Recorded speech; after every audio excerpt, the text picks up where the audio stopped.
Medicos स्वागत है आप सबका फिर से रोबिस्को मेडिकल लाइब्रेरी में। देखिए, आज के लेक्चर में जो टॉपिक अपन पढ़ने वाले हैं वो है पैथोलॉजिक कैल्सिफिकेशन। जब अपन ने मॉर्फोलॉजी ऑफ सेल इंजरी की बात करी थी, वहाँ पे अपन ने इरिवर्सिबल सेल इंजरी में मॉर्फोलॉजी की बात करी थी कि एक नेक्रोसिस आ सकता है तो एक अपोप्टोसिस आ सकता है, और नेक्रोसिस की वजह से फर्दर दो और मॉर्फोलॉजिकल चेंजेस आते हैं। एक तो गैंग्रीन आता है तो एक कैल्सिफिकेशन आता है। अपन ने नेक्रोसिस की बात कर ली है, अपन ने गैंग्रीन की बात कर ली है। अगर आपने वो वाले लेक्चर्स नहीं देखे तो आप वो वाले लेक्चर्स देख के आ जाइएगा। आज के लेक्चर में अपन कैल्सिफिकेशन की बात करेंगे। देखिए, यहाँ पे ये कह रहे हैं कि पैथोलॉजिक कैल्सिफिकेशन अपने को पढ़ना है। अगर पैथोलॉजिक अगर होता है तो कहीं ना कहीं फिजियोलॉजिक कैल्सिफिकेशन भी होता तो होगा। फिजियोलॉजिक कैल्सिफिकेशन का मतलब क्या है? जो नॉर्मल कंडीशंस में होता हो, जो बॉडी के लिए हार्मफुल नहीं होता हो और बॉडी के लिए ज़रूरी हो। अब फिजियोलॉजिकल कैल्सिफिकेशन जो होता है वो एक तो अपने इनेमल के अंदर होता है कि अपने इनेमल के अंदर कैल्शियम सॉल्ट्स का डिपोजिशन हुआ हुआ रहता है और वो एक नॉर्मल कंडीशन है। और इसके अलावा बोन के जो ऑस्टियोइड होती है उसके अंदर भी कैल्शियम का डिपोजिशन हुआ हुआ रहता है, वो भी एक नॉर्मल कंडीशन होती है, फिजियोलॉजिकल कंडीशन होती है। अब इनेमल और ऑस्टियोइड के अलावा कहीं पे अगर कैल्शियम सॉल्ट्स का डिपोजिशन हो रहा है, उसे पैथोलॉजिकल कैल्सिफिकेशन कहेंगे। यानी कि इनेमल और ऑस्टियोइड के अलावा कहीं पे भी कैल्शियम सॉल्ट्स का अगर डिपोजिशन होगा बॉडी के अंदर, इसका मतलब है कि वो हार्मफुल कंडीशन है और पैथोलॉजिकल कंडीशन है। और पैथोलॉजिक कैल्सिफिकेशन को अपन हेट्रोट्रॉफिक कैल्सिफिकेशन भी कहते हैं। अब देखिए, जब किसी भी एरिया में कैल्सिफिकेशन हुआ है तो अपन अगर उसका हिस्टोलॉजिकल एग्जामिनेशन करेंगे, यानी कि जब अपन HNE स्टेन से उसकी स्टेनिंग करेंगे, तो अपने को कैल्शियम सॉल्ट जो है वो दो फॉर्म में देखने को मिल सकते हैं। एक तो इंट्रासेल्युलर डिपॉजिट्स देखने को मिल सकते हैं यानी कि सेल के अंदर, तो एक अपने को एक्स्ट्रा सेल्युलर डिपॉजिट देखने को मिल सकते हैं यानी कि सेल के बाहर। अब अपने को पता कैसे चलेगा कि कैल्शियम का डिपॉजिशन हुआ है? वो अपने को पता चलेगा दो मेथड से। एक मेथड तो हो सकता है सिल्वर इम्प्रेग्नेशन मेथड ऑफ वॉन कॉसा, और एक है एलिजेरिन रेड स्टेन। कि भाई कोई एरिया है, उस एरिया के अंदर अपन कह रहे हैं कि कैल्सिफिकेशन हुआ है, और जब अपन इसको माइक्रोस्कोप के अंदर देखेंगे तो अगर अपन ने सिल्वर इम्प्रेग्नेशन मेथड यूज में लिया है तो उस केस में अगर यहाँ पे कैल्सिफिकेशन हुआ हुआ रहेगा तो ब्लैक कलर प्रोड्यूस होगा, यानी कि अपने को ब्लैक कलर देखने को मिलेगा। और अगर ब्लैक कलर है, इसका मतलब है कि उस एरिया में कैल्सिफिकेशन हुआ है। वैसे ही एलिजरिन रेड स्टेन अगर अपन यूज में लेंगे तो उस केस में अगर कैल्सिफिकेशन हुआ हुआ रहेगा तो वहां पर रेड कलर प्रोड्यूस होगा in the case of alizarin red stain. ठीक है, इसके अलावा कई बार ऐसा होता है कि आपके कैल्शियम का अगर डिपोजिशन हो रखा है तो उसके साथ में आपके आयरन का भी डिपोजिशन हुआ हुआ रहता है। मतलब कैल्शियम के डिपोजिशन के साथ में आयरन का डिपोजिशन भी देखने को मिलता है। ऐसा क्यों होता है वो अपने को समझने की ज़रूरत है। देखिए कि अपन कह रहे हैं कि कैल्शियम का जो डिपोजिशन हो रहा है वो नेक्रोसिस की वजह से हो रहा है, नेक्रोसिस की वजह से हो रहा है। अब नेक्रोसिस के अंदर क्या होगा? सेल का डेथ होगा जिसमें मेम्ब्रेन डैमेज भी होती है। अगर मेम्ब्रेन डैमेज होगी तो मेम्ब्रेन के अंदर फॉस्फोलिपिड्स प्रेजेंट है, तो मेम्ब्रेन डैमेज अगर हो रही है तो फॉस्फोलिपिड्स रिलीज हो रहे हैं, यानी कि आपके फॉस्फेट आयंस भी रिलीज हो रहे हैं। ठीक है, और इसके अलावा अगर नेक्रोसिस हो रहा है, सेल की डेथ हो रही है, तो उसमें आरबीसी ब्रेकडाउन भी हो सकता है। आरबीसी ब्रेकडाउन भी हो सकता है। अब आरबीसी ब्रेकडाउन अगर होगा तो हीमोग्लोबिन भी ब्रेकडाउन होगा, और हीमोग्लोबिन के अंदर आयरन होता है तो आयरन भी रिलीज होगा, और आयरन अगर रिलीज होगा तो आयरन भी डिपॉजिट हो सकता है। अब ये दोनों चीजें आपको याद रखनी है, एक तो फॉस्फेट आयन कहाँ से आ रहे हैं वो भी आपको पता होना चाहिए, और एक आरबीसी ब्रेकडाउन हो रहा है उसकी वजह से आयरन का भी डिपोजिशन अपने को देखने को मिलता है। और आयरन का डिपोजिशन हुआ है वो कैसे पता चलेगा? वो अपने को पता चलेगा कि पॉजिटिव पर्शियन ब्लू रिएक्शन अपने को पर्ल स्टेन के अंदर देखने को मिलेगी कि भाई कोई एरिया है वहां पे कैल्शियम का भी डिपोजिशन हुआ है, और आरबीसी ब्रेकडाउन की वजह से अपन कह रहे हैं कि वहां पे आयरन का भी डिपोजिशन हुआ है। तो अगर अपने को आयरन डिपोजिशन का पता करना है तो अपन पर्ल स्टेनिंग करेंगे, और पर्ल स्टेनिंग जब अपन करेंगे तो वहां पे पॉजिटिव पर्शियन ब्लू रिएक्शन देखने को मिलेगी, यानी कि ये जो कलर है वो अपने को ब्लू कलर का नजर आएगा। इसका मतलब है कि वहां पे आयरन डिपॉजिट हो रखा है। ठीक है, इसके बाद जो नेक्स्ट टॉपिक अपन पढ़ रहे हैं वो है क्लासिफिकेशन ऑफ कैल्सिफिकेशन, जो कि जनरली एग्जाम में पूछा जाता है कि डिस्ट्रॉफिक कैल्सिफिकेशन और मेटास्टैटिक कैल्सिफिकेशन में डिफरेंसेस पूछे जाते हैं। अब देखिए, इसको याद रखने के लिए एक छोटा सा ट्रिक मैं आपको बता रहा हूँ कि जब अपन बात कर रहे हैं डिस्ट्रॉफिक कैल्सिफिकेशन की, तो डिस्ट्रॉफिक कैल्सिफिकेशन में डी आता है, तो डी से आप याद रखेंगे डेड, या फिर आप याद रखेंगे डी जनरेटेड टिश्यू। यानी कि यहाँ पे जो कैल्सिफिकेशन हो रहा है डिस्ट्रॉफिक कैल्सिफिकेशन के अंदर, वो डेड या डीजनरेटेड टिश्यू में हो रहा है। मतलब टिश्यू जो है वो नॉर्मल नहीं है। अगर टिश्यू नॉर्मल नहीं है तो इस केस में कैल्शियम का जो मेटाबॉलिज्म होगा वो आपके नॉर्मल होगा, और जो कैल्शियम के लेवल्स होंगे वो आपके नॉर्मल होंगे। In the case of dystrophic calcification सिर्फ एक डी याद है, यानी कि डेड और डिजनरेटेड टिश्यू में कैल्सिफिकेशन हो रहा है, उससे आपको ये पता रहेगा। तो मेटास्टैटिक कैल्सिफिकेशन में इसका उल्टा होगा, यानी कि वहां पे टिश्यू जो है वो नॉर्मल रहेगा, कि कैल्सिफिकेशन नॉर्मल टिश्यू में होगा, लेकिन जो कैल्शियम मेटाबॉलिज्म है और सीरम कैल्शियम लेवल्स जो है वो एबनॉर्मल होंगे। ठीक है, तो देखिए डिस्ट्रॉफिक कैल्सिफिकेशन में अपन ने क्या कहा कि कैल्शियम मेटाबॉलिज्म नॉर्मल है, सीरम कैल्शियम लेवल्स नॉर्मल है, बट कैल्शियम का डिपोजिशन आपके डेड और डिजनरेटेड टिश्यू में हो रहा है। अब डेड और डिजनरेटेड टिश्यू में कैल्शियम का डिपोजिशन हो रहा है, तो अपने को इसकी इटियोलॉजी पढ़नी है कि भाई डेड टिश्यू के अंदर क्या किस वजह से हो रहा है, तो डिजनरेटेड टिश्यू में किस वजह से हो रहा है। देखिए डेड टिश्यू के अंदर एक सबसे कॉमन एग्जाम्पल है कि ट्यूबरक्लोसिस के अंदर कैसियस नेक्रोसिस होता है, जो अपने को पता है कि ट्यूबरक्लोसिस में कैसियस नेक्रोसिस होगा, जिसकी वजह से चीजी अपीयरेंस अपने को देखने को मिलता है। और टीबी के केस में कैसियस नेक्रोसिस के बाद में कैल्सिफिकेशन देखने को मिलता है, और वो जो कैल्सिफिकेशन होता है वो डिस्ट्रॉफिक कैल्सिफिकेशन देखने को मिलता है। अब इसका एक डायग्राम है, वो डायग्राम मैं आपको दिखाता हूं। ये देखिए, ये वाला जो डायग्राम आप देखेंगे इसमें आप देख सकते हैं कि ये जो वाला पार्ट है यहाँ पे तो कैसियस नेक्रोसिस हो रखा है, और ये जो चीज है, ये जो आपको डार्क पिंक कलर के देखने को मिल रहे हैं वो ग्रैन्युलर कैल्सिफिकेशन है। और ग्रैन्युलर कैल्सिफिकेशन का मतलब है कि टीबी के केस में क्या हो रखा है, डिस्ट्रॉफिक कैल्सिफिकेशन हो रखा है। ये एक एग्जांपल आपको याद रखना ही रखना है, किसके केस में, डिस्ट्रॉफिक कैल्सिफिकेशन के केस में। इसके अलावा एक एग्जांपल आ सकता है कि क्रॉनिक एब्सेस के अंदर लिक्विफेक्शन नेक्रोसिस होता है, और उस लिक्विफेक्शन नेक्रोसिस के बाद में भी आपके क्या होगा, डिस्ट्रॉफिक कैल्सिफिकेशन होगा। वैसे ही एक्यूट पैंक्रेटाइटिस जो अपन ने पढ़ा था, वहां पे अपन ने कहा कि फैट नेक्रोसिस होता है, और फैट नेक्रोसिस की वजह से वहां पे कैल्शियम सोप्स का फॉर्मेशन हो जाता है, और उसे अपन सपोनिफिकेशन रिएक्शन कहते हैं। यानी कि एक्यूट पैंक्रेटाइटिस में फैट नेक्रोसिस के बाद में भी आपके कैल्शियम का डिपोजिशन हो रहा है, और किसका एग्जांपल है, डिस्ट्रॉफिक कैल्सिफिकेशन का एग्जांपल है। और ब्रेस्ट कैंसर के अंदर जो माइक्रो कैल्सिफिकेशन देखने को मिलता है वो भी डिस्ट्रॉफिक कैल्सिफिकेशन का ही एग्जांपल है।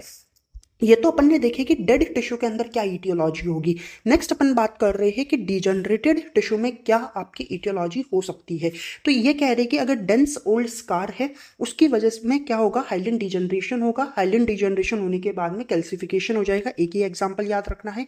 एक अपन कह रहे हैं कि आपके नोड्यूलर गॉइटर ऑफ थायराइड, जो मल्टी नोड्यूलर डिजीज होती है थायराइड की, उसके अंदर भी कैल्सिफिकेशन देखने को मिलेगा। थायराइड ग्लैंड के अंदर कैल्शियम का डिपोजिशन हो जाएगा, और वो जो कैल्शियम का डिपोजिशन हो रहा है वो भी डिस्ट्रॉफिक कैल्सिफिकेशन का ही एग्जांपल होता है। तो एक आता है सिनाइल डिजनरेशन चेंजेस, यानी कि एज के साथ में जो चेंजेस अपने को देखने को मिलते हैं कि जैसे जैसे एज बढ़ेगी वैसे वैसे कुछ कार्टिलेजेस के अंदर आपके कैल्शियम का डिपोजिशन होने लगता है। जैसे कि कोस्टल कार्टिलेजेस के अंदर कैल्सिफिकेशन देखने को मिलेगा, मतलब कैल्शियम सॉल्ट्स का डिपोजिशन होता रहेगा जैसे जैसे एज बढ़ेगी। ट्रैकियल या फिर ब्रोंकियल कार्टिलेजेस में भी ऐसा देखने को मिलेगा। अब इटियोलॉजी के बाद next we will be talking about the pathogenesis की मैकेनिज्म क्या होता है। देखिए मैकेनिज्म ये होता है, मैंने पहले ही कहा कि आपके नेक्रोसिस हुआ, नेक्रोसिस की वजह से क्या हुआ, मेम्ब्रेन डैमेज हुई। मेम्ब्रेन डैमेज अगर हुई है तो क्या हुआ, फॉस्फोलिपिड्स रिलीज हुए, और फॉस्फोलिपिड्स अगर रिलीज हुए तो फॉस्फेट आयन आ गए, और फॉस्फेट आयन अगर आ गए तो वो आपके कैल्शियम के साथ क्या करेंगे, बाइंड करेंगे, और बाइंड करके ये क्या बनाते, कैल्शियम फॉस्फेट बनाते। अब कैल्शियम क्यों आए, एक तो कैल्शियम का डिपोजिशन हो रहा है, कैल्शियम का डिपोजिशन हो रहा है, लेकिन कैल्शियम का डिपोजिशन हो किस फॉर्म में रहा है, कैल्शियम फॉस्फेट की फॉर्म में हो रहा है। और कैल्शियम कहाँ से आया, अपन ने जब सेल इंजरी पढ़ी थी अपन ने पहले ही कह दिया कि माइटोकॉन्ड्रिया के अंदर कैल्शियम का लेवल जो होता है वो बढ़ जाता है in the case of cell injury. और इसके अलावा फॉस्फेट आयन क्यों आ रहा है, क्योंकि मेम्ब्रेन डैमेज हो रहा है, इस वजह से आ रहा है। और ये दोनों मिलकर आपके कैल्शियम फॉस्फेट बनाते हैं, और कैल्शियम फॉस्फेट का डिपोजिशन अपने को डिस्ट्रॉफिक कैल्सिफिकेशन में देखने को मिल रहा है। और ये कैल्शियम फॉस्फेट जो है वही एक्चुअल में कैल्शियम सॉल्ट्स का डिपोजिशन है, मतलब कैल्शियम सॉल्ट का एक एग्जाम्पल है कैल्शियम फॉस्फेट, और वो आपके डिपॉजिट हो रहा है। देखिए अब यही चीज यहाँ पे बताया रखी है कि भाई फॉस्फेट आयन और कैल्शियम आयन मिलके कैल्शियम फॉस्फेट बनाएंगे। दो फेजेस के अंदर ये होता है, एक तो इनिशिएशन होता है तो एक प्रोपेगेशन होता है। इनिशिएशन में जो बात मैंने अभी बोली कि डिजनरेशन या नेक्रोसिस होगा तो मेम्ब्रेन डैमेज होगा, मेम्ब्रेन फॉस्फोलिपिड्स रिलीज हो जाएंगे, फॉस्फेट आयंस आएंगे, माइटोकॉन्ड्रिया के अंदर कैल्शियम का लेवल बढ़ा हुआ है सेल इंजरी के केस में, और कैल्शियम फॉस्फेट के प्रेसिपिटेट्स बन जाएंगे। अब एक जगह पे कैल्शियम फॉस्फेट का प्रेसिपिटेट बन गया। अब इसका प्रोपगेशन कैसे होगा? प्रोपगेशन ऐसे होगा कि कैल्शियम और फॉस्फेट ग्रुप दोनों के अंदर ही कुछ स्ट्रक्चरल चेंजेस होंगे, और उन स्ट्रक्चरल चेंजेस की वजह से ये जो है फर्दर प्रोपगेट करेगा। मतलब एक जगह बना था, अब दूसरी जगह भी बन गया, अब तीसरी जगह भी बन गया, चौथी जगह भी बन गया। ऐसे करके पूरे के पूरे आपके टिश्यू के अंदर आपको कैल्शियम फॉस्फेट के डिपोजिशन देखने को मिलेंगे। और अब देखिए कि कैल्शियम फॉस्फेट के प्रेसिपिटेट्स अगर आपको पूरे के पूरे टिश्यू में देखने को मिलेंगे तो इस चीज को अपन क्या कह सकते हैं कि क्रिस्टल फॉर्मेशन हो रहा है, मिनरल क्रिस्टल फॉर्मेशन अपन कह रहे हैं कि हो रहा है, मिनरल क्रिस्टल फॉर्मेशन हो रहा है। यही चीज है कि फर्दर प्रोपगेशन होगा डिपॉजिट्स का, जिसकी वजह से मिनरल क्रिस्टल फॉर्मेशन देखने को मिल रहा है। यही बात मैंने बताई कि अगर पूरे के अंदर कैल्शियम फॉस्फेट देखने को मिलेंगे तो मिनरल क्रिस्टल फॉर्मेशन हो जाएगा। इसके अलावा एक बात यह है कि डिस्ट्रॉफिक कैल्सिफिकेशन जो होता है वो जनरली इरिवर्सिबल होता है। देखिए हमेशा इरिवर्सिबल हो जरूरी नहीं, but most of the time ये एक इरिवर्सिबल कंडीशन होगी कि अगर कभी अपने को डिस्ट्रॉफिक कैल्सिफिकेशन देखने को मिल गया तो वो इरिवर्सिबल कंडीशन है। जैसे कि एज के साथ में अगर आपके ना कार्टिलेजेस के अंदर कैल्सिफिकेशन हो रहा है तो वो एक इरिवर्सिबल कंडीशन है, वापस से आप उसको नॉर्मल कंडीशन में नहीं ले जा पाएंगे।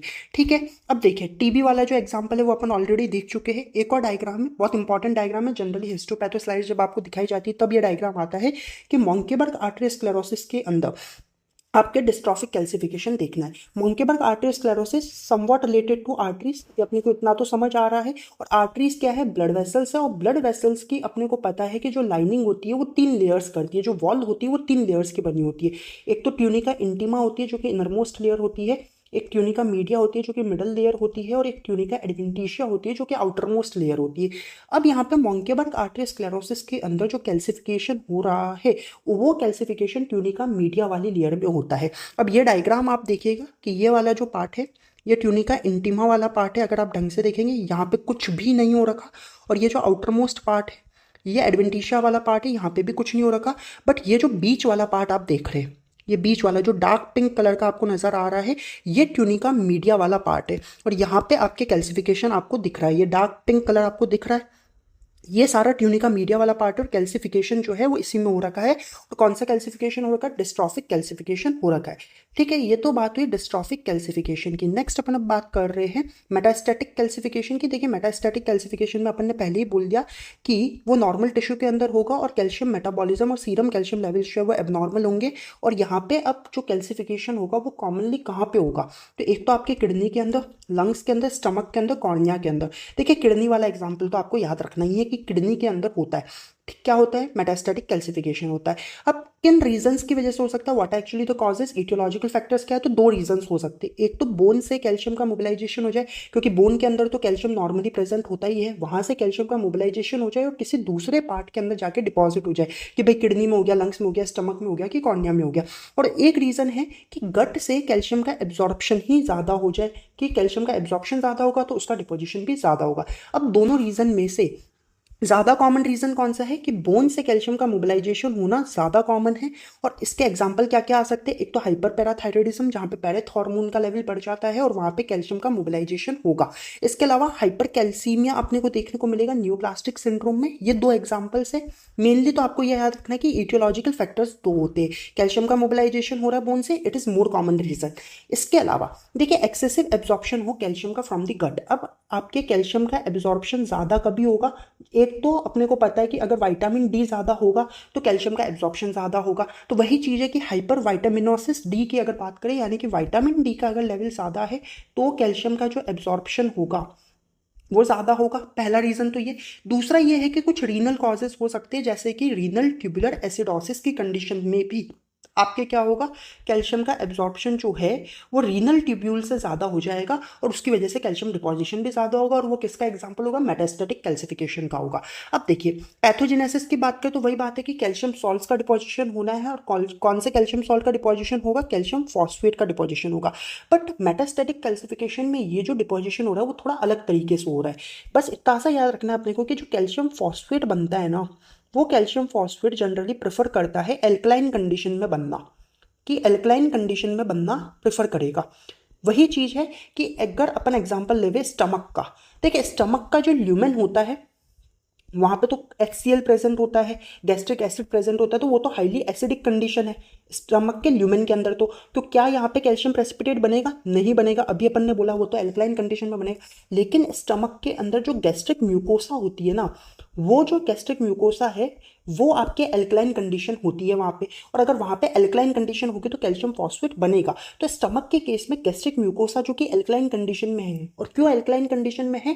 क्योंकि उसकी एसिडिक कंडीशन का न्यूट्रलाइजेशन कौन कर रहा है? पैंक्रियाटिक एंजाइम्स वगैरह जो आ रहे हैं, पैंक्रियाटिक जो सिक्रेशंस आ रहे हैं जो कि आपके उसका न्यूट्रलाइजेशन कर रहे हैं, उसकी वजह से रिलेटिवली गैस्ट्रिक म्यूकोसा जो होती है वो एल्कलाइन कंडीशन में होती है, और यहाँ पे कैल्शियम फॉस्फेट बनेगा। वही चीज कह रहे हैं कि जो कैल्शियम फॉस्फेट बनते हैं वो कुछ प्रेफरेंशियल साइट्स पे बनते हैं जहाँ पे एसिड सिक्रेशन हो रहे हो, लेकिन साथ में इन्हीं साइट्स पे रैपिड चेंजेस अपने को पीएच में देखने को मिल रहे हो। वही चीज है कि यहाँ पे देखिए आपके एसिड सिक्रेशन हो रहा है, बट साथ में ही इसी की जो कवरिंग है गैस्ट्रिक म्यूकोसा, वहां पे आपको क्या देखने को मिलेगा? एल्कलाइन कंडीशन देखने को मिलेगी और कैल्शियम फॉस्फेट बनेगा। ठीक है। इसके अलावा मेटास्टैटिक कैल्सिफिकेशन जो होता है वो जनरली रिवर्सिबल कंडीशन होती है, डिस्ट्रॉफिक जो होता है वो इरिवर्सिबल होता है, तो मेटास्टैटिक रिवर्सिबल होता है। अब इसका एग्जाम्पल अपन देख सकते हैं कि आपके ट्यूबुलर बेसमेंट मेम्ब्रेन के अंदर in the case of nephrocalcinosis due to hypercalcaemia, वहां पे आपके कैल्सिफिकेशन देखने को मिल रहा है। इतना इंपॉर्टेंट है नहीं, मैं सिर्फ एक बार आपको दिखा रहा हूँ कि ऐसा है। ये देखिए बेसमेंट मेम्ब्रेन आपको नजर आ रही है, ये देखिए ये बेसमेंट मेम्ब्रेन है, और यहाँ पे आप देखिए कैल्सिफिकेशन हो रखा है अंदर। यहाँ पे भी देखिए ये जो पर्पल कलर के आपको जो नजर आ रहे हैं वो आपके कैल्सिफिकेशन को रिप्रेजेंट कर रहे हैं। So guys, that was all about the metastatic calcification. If you found this lecture useful and helpful, then please like, share and subscribe the channel. Thank you for watching.